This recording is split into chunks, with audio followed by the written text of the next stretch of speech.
غور کرنا آپ کی آنکھوں میں بھی آسمان. انہوں نے کہا مولانا صاحب میں کچھ کرتا نہیں, میری 60 سال کی عمر ہو گئی, میری 6 بچے ہیں. کہا میرے بچیوں کے رشتے آتے رہے, مگر جو آتا ایک لمبا پھرا لے کر کے آتا. حضرت میرے پاس اتنی طاقت نہیں کہ میں دہیج دے سکتا. میری بچی صورت کے اعتبار سے بھی اچھی ہے, سیرت کے اعتبار سے بھی اچھی ہے. کہا کہ ایک دن رشتہ میری بچی کا ایک بندہ 3 بچیوں کا رشتہ لے کر کے آیا, ایک ہی بندہ. میں نے آج سے تقریباً 1 سال پہلے نادے کے اندر اعلان کیا تھا کہ جس شادی میں ڈی جے بجے گا, خرافات ہوگی, بدعات ہوگی, میں اس میں نکاح نہیں پڑھاؤں گا, چاہے آپ مجھے نکاح کھڑا کیجیے. اور الحمدللہ میں نے جس دن سے اعلان کیا اس دن سے نہ تو کوئی ڈی جے بجایا نہ کوئی خرافات. یہ اعلان کو میں شکر گزار ہوں حضرت کا, اور جو لوگ اس تنظیم اور تحریک میں شامل ہیں, جو دامے قدمیں سکھنے جس طرح سے حصہ لیا ہے, بہت بڑا کام کیا ہے. یہ اس دور میں سمجھ رہا ہوں کہ عالمی سطح پر, بین الاقوامی سطح پر, انٹرنیشنل سطح پر یہ کام ہوا. اس کی اشد ضرورت تھی کہ ہم اس پر کہیں نہ کہیں اس پر شکنجہ کسیں, ورنہ ہماری قوم صرف مرغے, مسلم, روٹی بوٹی اور بریانی کھانے کی طرح ہو جائے گی. ایک بھی اچھا نہ تو IPS بنے گا, نہ BUMS بنے گا, نہ MBBS بنے گا, نہ وکالت کرے گا, نہ جج بنے گا. اگر اس قوم کو اچھا بنانا چاہتے ہو تو شادیوں کو سادہ سادہ کیجیے. شادی کی شین کو, شادی کے 3 اوپر, شین کے اوپر جو 3 نقطے ہیں اس کو ہٹا کر کے آپ شادی کو سادی کریں, بالکل سادہ کیجیے. شادی کو 20 لاکھ روپے بچ رہا ہے, اپنے بچے کو وکیل بنانے میں لگائیے, IPS بنانے میں لگائیے, IAS بنانے میں لگائیے, BUMS بنانے میں لگائیے, MBBS بنانے میں لگائیے. آپ اس کو سول کورس کرائیے. پھر یہ قوم دیکھنا جو آج قدم لڑکھڑا رہے ہیں, اس کو لڑکھڑانے کی ضرورت نہیں پڑے گی, بلکہ ہم اس طرح سے کہیں گے کہ حق کے شہدائی ہیں, باطل کچل ڈالیں گے. ظلمت دور آئے تو پیروں سے مسل ڈالیں گے. اور ہماری ذات تو یہ ہے کہ ہم نے جس دور کو چاہا ہے بدل ڈالا ہے, اور جس دور کو چاہیں گے بدل ڈالیں گے. ہمارا انداز تو یہ ہے. اس لیے میں گزارش کرتا ہوں, اور یہ بلا وجہ کی باتیں جو ہوتی ہیں نا کہ یہ مولانا صاحب میٹنگ کر رہے ہیں, وہ مولانا صاحب, ساری ذمہ داری کا مولانا صاحب کی ہے, ساری ذمہ داری ایک امام کی ہے. قوم کیا کرے گی, کب کیا کرے گی؟ قوم کی بھی ذمہ داری ہے کچھ نہیں. کھڑے ہو کر کے جس نے دل چاہا مولانا سوال کر لیا, مولانا نے کسی سوال کیا کھڑے ہو کر کے, کیوں ٹانگا کیوں بیچ میں بھائی؟ اس کی ضرورت کیا ہے؟ ایک مشن اچھا بن رہا ہے اسے دیجیے نا. اس کو برباد کرنے کی بڑا مائنڈ گریپ اور سیٹ تو دیکھیے, مائنڈ سیٹ کہاں ہوا ہے.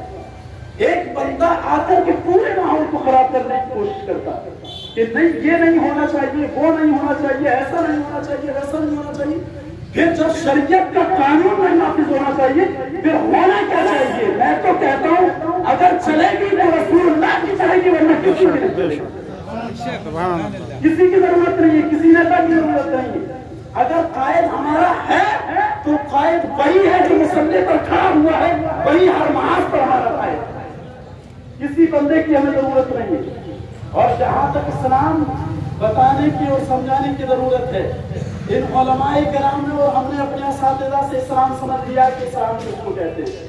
لہذا آپ ہمیں نہ سمجھائیے کہ اسلام کیا ہے. میں ہاتھ جوڑ کر کے صرف اتنی گزارش کرنا چاہتا ہوں, آپ اپنے بھلے کے لیے کام کیجیے. صرف 2 ٹوک کی بات آپ دل کی تختی پر لکھ کر کے لے جائیے. میں اپنی گفتگو کو ختم کرتا ہوں. جس میں اسلام کا بھلا ہو اور جس میں قوم کا بھلا ہو, آپ بالکل بھی آڑے مت آئیے. جہاں امام کھڑا ہے اس کے کندھے سے کندھا ملا کر کہہ دیجیے کہ جہاں آپ کھڑے ہیں وہی ہم بھی کھڑے ہیں. اس مائنڈ گریڈ کرنے کا طریقہ, مائنڈ سیٹ کرنے کا طریقہ یہ. ایک بندہ آتا, سارے پچھلے دن میٹنگ ہوئی تھی, 4 لوگ سوال کرنے لگے. سوال کرنے کی کوئی ضرورت نہیں, آپ مشورہ دیجیے. وہ ہم لوگ شورا بھائی نہ قرآن کریم کے مطابق بہترین مشورہ کرنا سنت ہے. اور کرنا چاہیے، مشورہ دیجیے، ایسے نہیں ایسے ہو جائے تو بہتر ہے، مگر حکم مت دیجیے کسی کو۔ علماء کرام کی ذات اپنے آپ میں بہت بڑی قیادت والی ہے، ان کا ادب کیجیے اور لہذا وہ کام کیجیے جس میں آپ کا بھلا ہو اور اسلام کا بھلا ہو۔ آپ کے 20 لاکھ روپے بچیں گے۔ ہاں تو میں وہ آپ کو بتا رہا تھا کہ سن 2018 میں بس میں جا رہا تھا، ایک صاحب مجھے سلام کیا، ان کی عمر تقریباً 60 سال کی تھی، تو انہوں نے مجھ سے نام پوچھا، مختصر اپنی گفتگو ختم کرنا ہے، تو انہوں نے مجھ سے نام پوچھا، میں نے بتایا، پوچھا کہاں پڑھتے ہو یہ بھی بتا دیا، پھر میں نے پوچھا کہ آپ کیا کرتے ہیں، تو ان کی آنکھوں میں آنسو آ گئے، غور کرنا آپ کی آنکھوں میں بھی آنسو آئے۔ انہوں نے کہا مولانا صاحب میں کچھ کرتا نہیں، میری 60 سال کی عمر ہو گئی، میری 6 بچیاں ہیں، کہا میرے بچیوں کے رشتے آتے رہے مگر جو آتا ایک لمبا پھرا لے کر کے آتا۔ حضرت میرے پاس اتنی طاقت نہیں کہ میں دہیج دے سکتا، میری بچی صورت کے اعتبار سے بھی اچھی ہے، سیرت کے اعتبار سے بھی اچھی ہے، کہا کہ ایک دن رشتہ میری بچی کا ایک بندہ 3 بچیوں کا رشتہ لے کر کے آیا، ایک ہی بندہ، اس نے مجھ سے بات کی، رشتہ طے ہو گیا۔ جب وہ جانے لگا تو اس نے لسٹ نکال کر کے دی اور کہا کہ یہ دہیج مجھے چاہیے اور 3 لاکھ روپے کیش چاہیے۔ تو اس بوڑھے اور بزرگ شخص نے کہا کہ میں آپ سے ہاتھ جوڑتا ہوں، کیش نہیں دے سکتا، نہ ہی میں دہیج دے سکتا ہوں۔ تو اس نے جو الفاظ کہے تھے ڈوب مرنے کے لائق ہیں قوم کے لیے، ہم سب کے ڈوب مرنے کے لائق۔ اس نے کہا تھا کہ اگر پیدا کرتی ہیں بچی تو پیدا کیوں کی ہے، پیدا کیوں کی ہے، یہاں گھر میں رکھنے کی ضرورت کیا، کسی گندے پر رکھ دیجیے ان کو۔ اب وہ بچیاں پردے کے پیچھے سے وہ آواز سن رہی تھی، وہ بوڑھا شخص کہتا 6 بچیاں تھی، اگلی صبح ہوئی تھی 6 بچیاں وہ پھانسی کے پھندے پر لٹکی ہوئی تھی۔